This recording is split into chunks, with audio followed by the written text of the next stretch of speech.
Hola, buenos días a todos. El día de hoy tengo el honor de presentarles a la doctora Mónica Rosselli.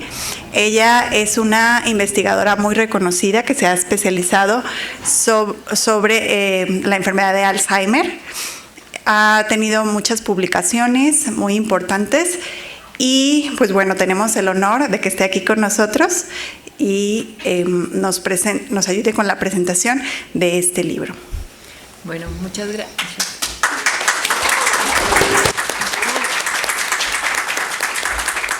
Muchas gracias. Es para mí un gusto y un honor estar aquí presentando este libro titulado 13 áreas a cuidar en personas con enfermedad de Alzheimer, estrategias para la vida diaria, publicado por la Universidad de Guadalajara y escrito por el grupo de la doctora Esmeralda Matute y sus coautores Isaac Enrique Berumen, María Inés Hernández, Giovanni Cornejo, Maribel Orozco, Karina Pérez, Ana Karen Preciado y Angélica Zuno. El envejecimiento implica una serie de cambios físicos, psicológicos y sociales asociados a modificaciones en todos los órganos del cuerpo, incluyendo el cerebro. Con el paso del tiempo se comienzan a observar toda una serie de modificaciones cognitivas que involucran a la memoria, al lenguaje, la percepción y la atención. Estos cambios cognitivos constituyen uno de los factores centrales de las etapas tardías típicas de la vida humana. Sin embargo, un porcentaje de las personas mayores de 60 años pueden sufrir lo que se llama un envejecimiento atípico y desarrollar una demencia.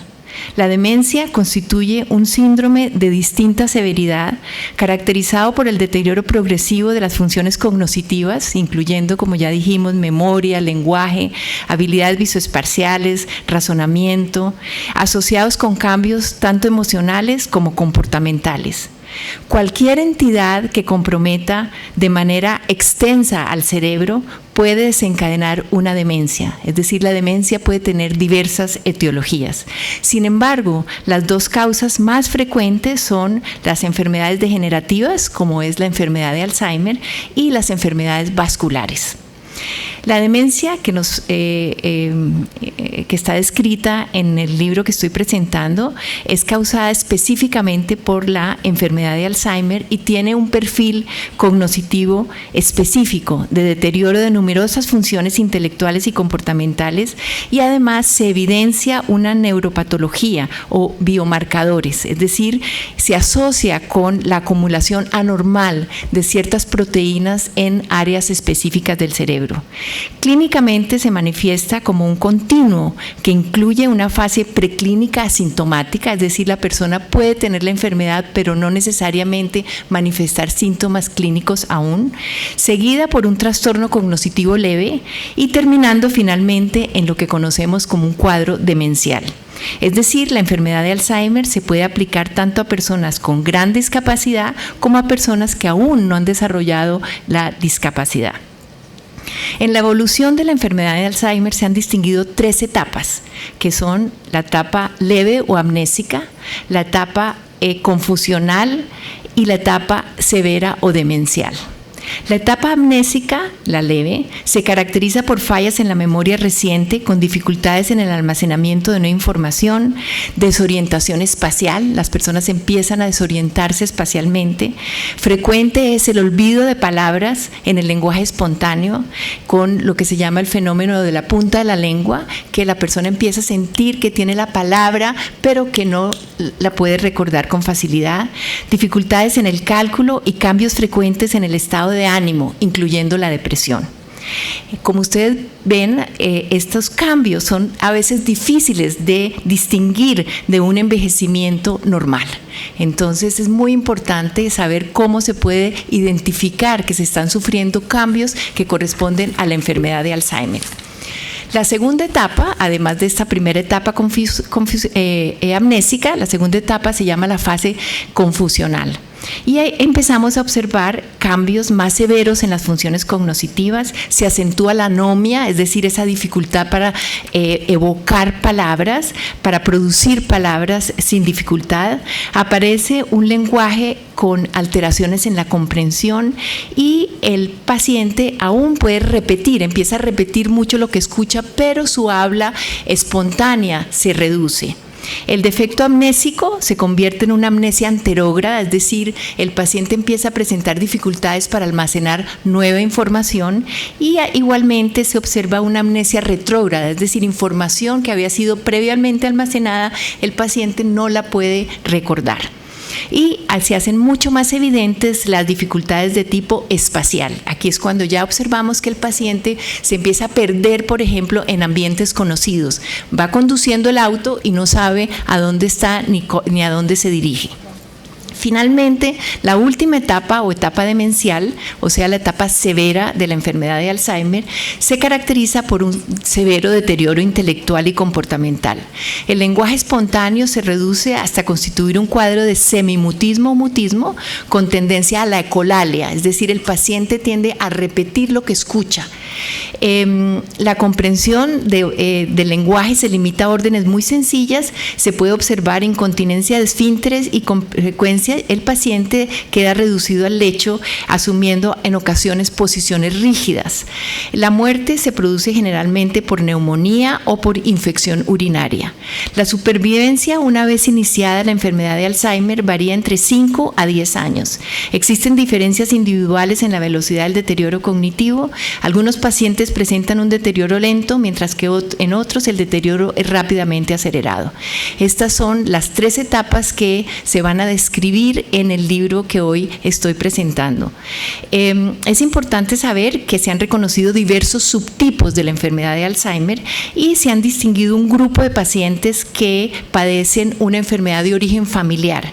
Este grupo lo constituye apenas el 1% de los casos de Alzheimer y desarrollan la enfermedad en décadas tempranas de la vida, es decir, pueden empezar a desarrollar la demencia en la década de los 30, de los 40 o de los 50 y no como el Alzheimer esporádico, que es el más común, que no es de origen familiar, en el que frecuentemente la sintomatología se comienza a observar después de los 60, tardío 50-60.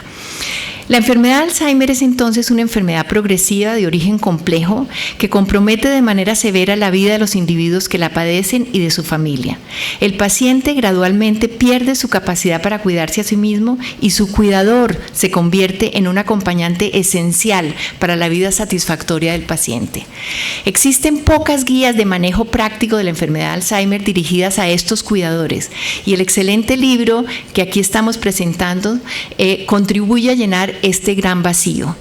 El libro de 135 páginas, publicado, como dije, por la Universidad de Guadalajara, incluye una introducción que describe de manera breve las características y etapas de la enfermedad de Alzheimer que acabo de mencionar y 13 capítulos subsiguientes dedicados a explicar de manera clara y específica el deterioro cognitivo y comportamental observado en esta enfermedad. Describe estrategias para ser utilizadas por el cuidador de acuerdo con las etapas en las que se encuentra el paciente según la evolución del paciente. Esta guía para el cuidador es flexible, permitiéndole desarrollar su creatividad y adaptar las estrategias a las necesidades personales y específicas de cada paciente. El libro tiene como objetivo ayudar a disminuir la ansiedad tanto en el paciente como en su cuidador. El primer capítulo está dedicado al diagnóstico y seguimiento de las personas con enfermedad de Alzheimer. Enfatiza la complejidad diagnóstica de la enfermedad que comienza con una evaluación neuropsicológica de las habilidades cognitivas y comportamentales del paciente y culmina con exámenes de neuroimagen y, como mencioné, de marcadores biológicos para determinar la posible causa de los cambios cognitivos. Destaca el libro los aspectos que el cuidador de este capítulo que el cuidador debe observar en el paciente y la sensibilidad que debe tener a los cambios que esté presente y marca los pasos sugeridos para que se realice un diagnóstico adecuado. Presenta además en este capítulo un cuestionario objetivo de los puntos a observar por parte del cuidador para ayudar al establecimiento de un diagnóstico válido y adecuado. El capítulo 2, titulado Estado de ánimo y conducta, describe los cambios emocionales y afectivos y comportamentales que se podrían observar en un paciente que sufre la enfermedad de Alzheimer. Se le sugiere al cuidador estrategias concretas para lidiar con la irritabilidad, ansiedad, reacciones emocionales exageradas y manifestaciones neuropsiquiátricas de la enfermedad en etapas tempranas, y otras como ideas delirantes, alucinaciones, desorientación, deambulación, olvidos, acciones repetitivas, exigencias, insultos o comportamientos inapropiados que se pueden observar más en las etapas avanzadas de la enfermedad. Los autores enfatizan al cuidador mantener siempre la empatía y la paciencia. El tercer capítulo incluye los ajustes que la familia tiene que realizar a medida que la enfermedad avanza. El cuarto capítulo revisa los cambios que progresivamente el paciente sufre al ir perdiendo su independencia y autonomía en la realización de las actividades cotidianas. Estas destrezas y recomendaciones se realizan dentro de las 3 etapas de la enfermedad de Alzheimer que ya mencioné, o sea, la leve, la moderada y la severa. Incluye además el capítulo sugerencias de los manejos, de los cambios cognitivos, particularmente de memoria, y de los riesgos de deambulación, particularmente nocturna, de los problemas que estos pacientes presentan en conducir un coche y en el manejo del dinero y objetos de valor. En el capítulo 5 se describen los problemas médicos frecuentemente asociados a la enfermedad de Alzheimer, tanto como alteraciones del sueño, hipertensión, osteoporosis, síntomas parkinsonianos, problemas respiratorios, como problemas de malnutrición, diabetes y otros, y ofrece guías de cómo manejarlos. El 6º capítulo se centra en estrategias que ayudan al cuidador y al paciente a manejar cambios en la cognición. Por ejemplo, en la etapa inicial de la enfermedad, caracterizada por problemas de memoria, se sugiere utilizar ayudas externas como calendarios y construir un álbum con fotos de la historia del paciente.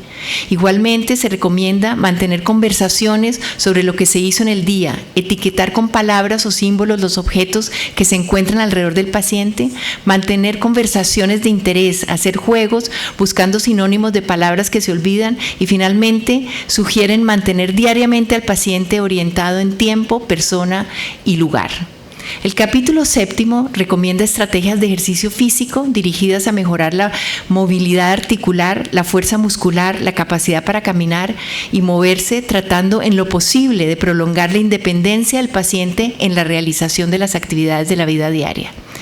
El capítulo 8 se refiere a los cuidados cotidianos que el cuidador tiene que tener a medida que el paciente se vuelve más dependiente del cuidador en actividades de la vida diaria, como alimentarse, bañarse y todas las actividades de higiene personal.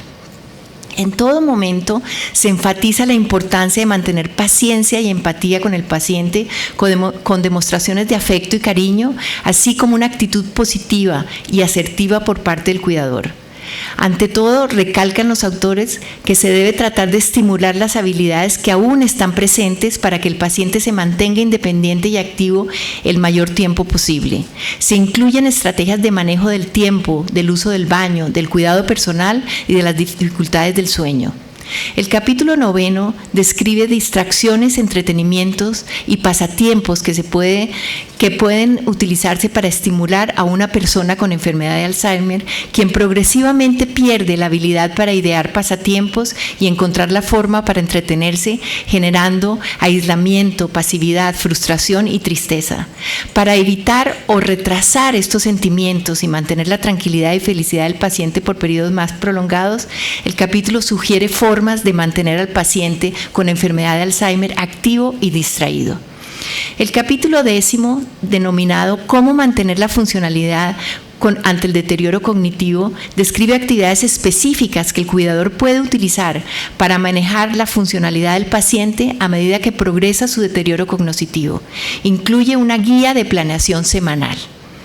El capítulo 11 en la planeación hacia el futuro es la planeación hacia el futuro, proyectando las posibles modificaciones que se avecinan en el futuro del paciente. Es decir, es un capítulo que anticipa qué es posible que podamos observar en un futuro cercano y lejano con relación a los cambios cognitivos y comportamentales del paciente.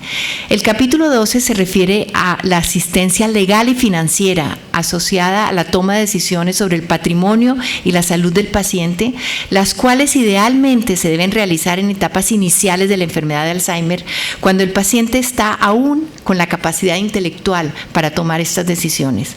El último capítulo se refiere a los cuidados que debe recibir el cuidador. Enfatiza el estrés por el que un cuidador de un paciente con enfermedad de Alzheimer pasa y describe la importancia de que éste tenga tiempos libres, distracciones, pasatiempos. Mantener la salud física y psicológica del cuidador es esencial.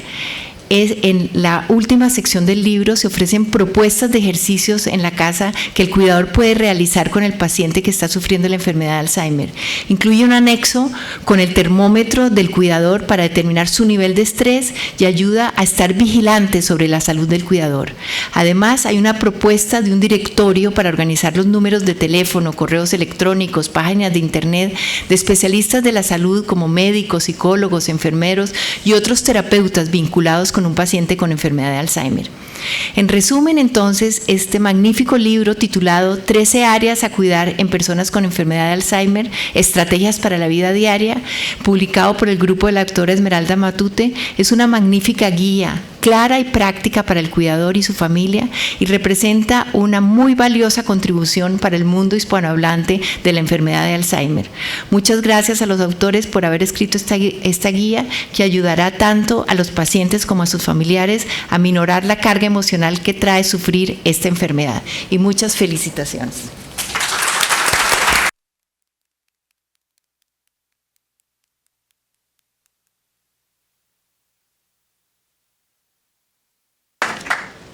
Muchas gracias, doctora Roseli. Un placer tenerla aquí con nosotros.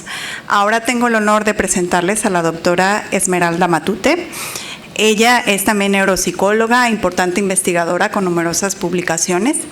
Ella dirige el Laboratorio de Neuropsicología y Neurolingüística del Instituto de Neurociencias de la Universidad de Guadalajara. Y adelante, doctora. ¿Qué tal? Buenos días tengan todos ustedes. Me da mucho gusto estar aquí, tener por fin este libro que pensamos que es de muchísima utilidad para las personas que están viviendo situaciones semejantes a las que se refiere este libro. Este libro, obviamente, como lo han señalado, es un trabajo colectivo en el que participamos mi grupo de investigación, que tenemos aproximadamente 10 años de estar trabajando con una variante muy específica de la enfermedad de Alzheimer, y eso nos ha motivado y nos ha hecho conocer primero cuáles son las carencias que tienen los familiares de las personas que tienen esta enfermedad, dado que nos hemos encontrado que hay mucha desinformación. Muchísima. Entonces lo estructuramos, somos investigadores, pero nuestro trabajo es estar con familiares y pacientes. Entonces lo estructuramos de acuerdo a lo que vamos nosotros encontrando de dificultades. La primera dificultad que encuentra la familia es el diagnóstico.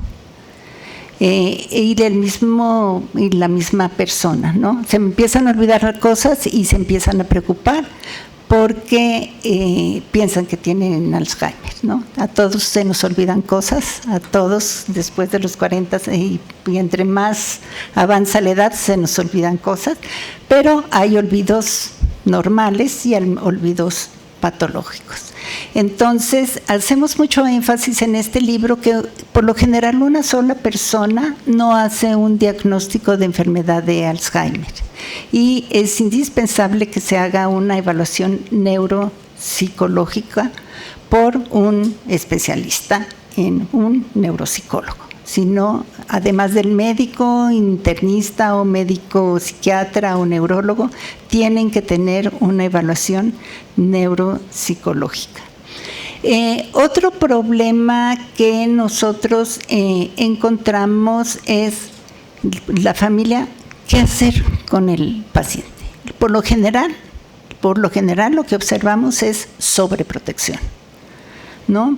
ya está diagnosticado y tratan de sobreprotegerlo. Entre más lo sobreprotejan, menos posibilidades va a tener el paciente de seguir participando en la vida cotidiana de su familia, ¿no? Tiene que estar muy pendiente la familia de estar permitiéndole hacer lo que puede hacer, por el mayor tiempo posible. Encontramos esa sobreprotección a veces lleva a mucho descuido, porque como lo sobreprotegen, que no haga nada, que ni el viento le dé, lo dejan sentado en una silla y piensan que lo están cuidando muy bien. Entonces, por eso incluimos todas estas capítulos de actividades. Dentro de esas actividades, otro problema es que lo sientan en la silla y ya no se mueve. Y entonces por eso incluimos un capítulo destinado a tratar los problemas de la actividad física. Tienen que hacer actividad física los pacientes. Si no la pueden, primero pues acompañarlo a hacerlo y después, aún si ya está postrado en su cama, hacer movimientos en su cama. Encontramos abusos, desgraciadamente encontramos abusos que también hay que tratar de que no se dé. Por eso es muy importante que sea la familia y los cercanos en grupo que traten a la persona que tiene esta enfermedad.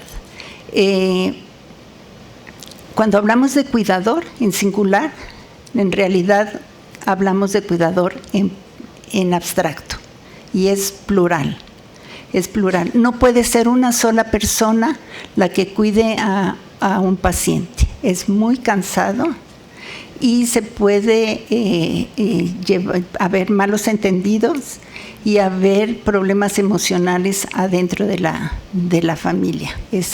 Tenemos, por desgracia, esa experiencia que la hemos observado como investigadores. No investigamos eso, pero nos toca observarlo, de que hay abusos del cuidador, abuso de las personas que están cerca de ellas, empiezan a desaparecer cosas de la casa, etcétera. No quiero entrar en ese tema. Otro problema es que ya se sabe de que hay una enfermedad, ya el paciente tiene el diagnóstico de enfermedad de Alzheimer. Este diagnóstico se puede hacer temprano. Hay un periodo que se llama deterioro cognitivo leve, que todavía el paciente es funcional, todavía está trabajando. En ese momento es cuando hay que hacer los ajustes y anticipar todo lo que va a pasar. Por desgracia, la enfermedad de Alzheimer no se cura.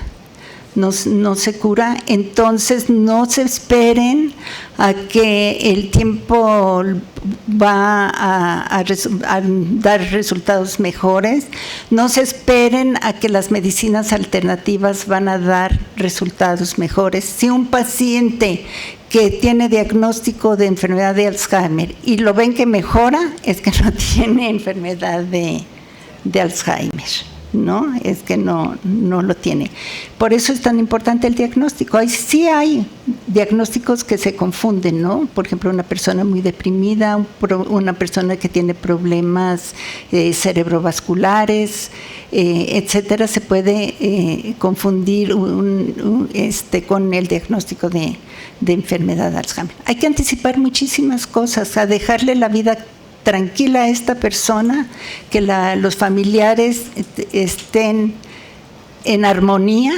Es muy importante que los familiares estén en armonía, porque eso pasa y lo siente la persona cuando ya empiezan discordias, pleitos adentro de la familia.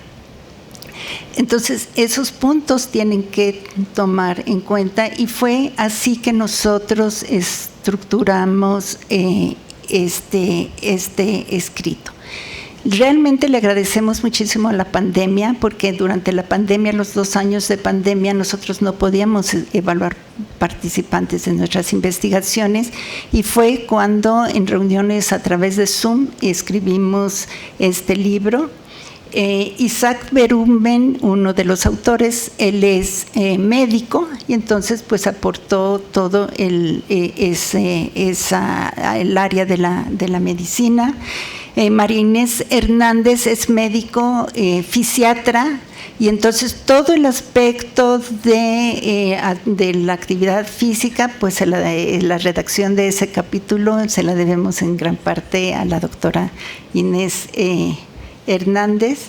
Giovanni Cornejo, Maribel Orozco, Karina Pérez, Ana Karen Preciado y Angélica Zuno, todos ellos son psicólogos que han trabajado y se están especializando en neuropsicología, en neurociencias, y ellos trabajaron todos los aspectos de cuidados y atenciones y terapias. Eso, y ahorita voy a hacer un paréntesis, lo de las terapias es muy importante. Piensan, como es una enfermedad progresiva, muchos de los familiares piensan, ¿para qué le damos terapia si de todas maneras se va a afectar? Pero justamente el interés de la atención de una persona con enfermedad de Alzheimer es mantenerlo independiente, autosuficiente, el mayor tiempo posible y lo mejor posible. Entonces, es por eso que nosotros escribimos este libro, después de tener muchos años recabando las experiencias de las personas que están participando en nuestro grupo de investigación. No me queda también darle las gracias a la doctora Mónica Rosselli, que viene desde la Florida Atlantic University a presentar nuestro libro, que hizo un gran viaje para llegar aquí a presentar y que pues tiene realmente muchísima experiencia en esta área. No sé si hasta aquí voy a dejar la intervención, y no sé si tengan alguna pregunta, porque después vamos a destinar un tiempito para presentar otro libro que también es para adultos, que nos ha ayudado a trabajar con estos pacientes.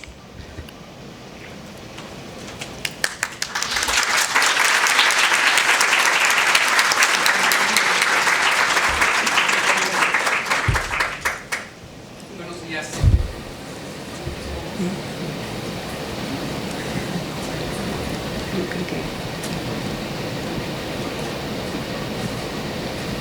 Bueno, no puede preguntar porque su mamá está iniciando un proceso de estos y le cuesta trabajo. Tenemos muchas dudas, queremos saber muchas cosas, pero creo que esto también es importante. Esta situación es muy difícil para la familia. ¿Cómo recibir esta noticia? ¿Cómo asimilarla? ¿Cómo trabajarla? No sé si es lo que querías preguntar, pero eso es algo que a mí también me interesa como familia. Perdone, la pregunta es primero, ¿cómo se llama? Porque si le llamamos demencia tipo Alzheimer, o la enfermedad como tal se llama Alzheimer. Esa fue el primer acercamiento de diagnóstico que nos dieron, que se llamara, porque empezamos a llamarle demencia senil, así como dice, cosas que aparentemente suceden de manera normal a cualquiera, pero sí nos hicieron ver la diferencia de decirle, pues llámale como quieras, pero esto se llama demencia tipo Alzheimer. Esa sería la primera pregunta, ¿cómo llamar precisamente a la enfermedad? Bueno, es una enfermedad y lleva el nombre, el apellido de la persona que la acuñó. Entonces es una enfermedad y no empieza por demencia, termina por demencia, pero no empieza por demencia. Entonces es una enfermedad. Sí, quizá pudiéramos agregar, es que hay dos aspectos muy relevantes, y es por un lado los cambios a nivel cognitivo, y ese es un tipo de evaluación, y luego la búsqueda de cuál es la causa.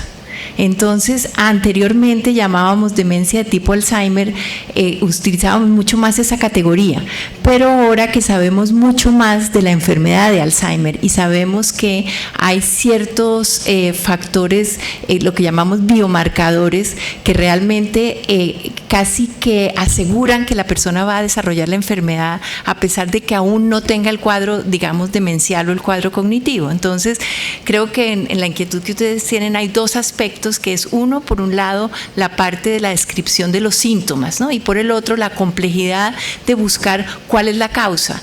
Y generalmente cuando yo siempre les sugiero a los pacientes, cuando les han dado un diagnóstico de enfermedad de Alzheimer, como no estamos hablando de la enfermedad de tipo familiar, sino que la posibilidad, el diagnóstico no es seguro hasta que la enfermedad evolucione. Entonces vale la pena, obviamente seguramente a ustedes les han hecho hacer una cantidad de exámenes adicionales para descartar y asegurar que no haya otro tipo de etiología, ¿no? Entonces el término que se usa de demencia de tipo Alzheimer se utilizó mucho y aún se sigue utilizando, ¿no es cierto? Porque quiere decir que hay una demencia, o sea, un cuadro de deterioro, como yo expliqué, muy severo, de dificultad de manejo de la vida diaria, y que es muy probablemente causado por la enfermedad de Alzheimer, ¿no? Entonces,